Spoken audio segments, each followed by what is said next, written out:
everyone, my name is Major Aditi and I represent Wicci Karnataka Defence Personnel Council as its state president. This is an honorary and selfless work. The global chairperson and founder of Women Indian Chamber of Commerce and Industry is none other than the beautiful Miss Harbeen Arora.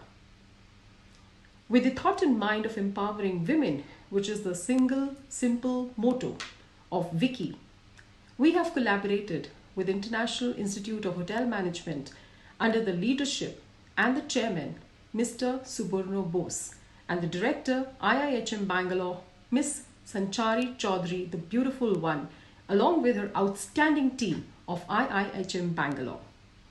Thank you for putting this together and making this a reality for us.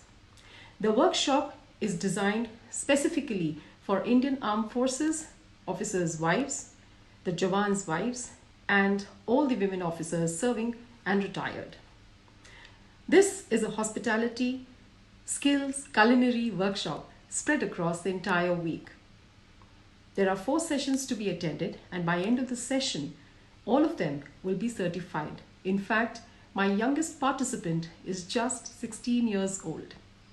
Thank you to all the celebrity chefs for sending us their greetings and wishes and motivating us. Dipti, thank you very much for being there and putting this all together. Thank you very much for this. Thank you to all the council members for being there through and through. Wish us luck as we need it, and we start on the 11th of June this Friday. See you all. Thank you. Jai Hind.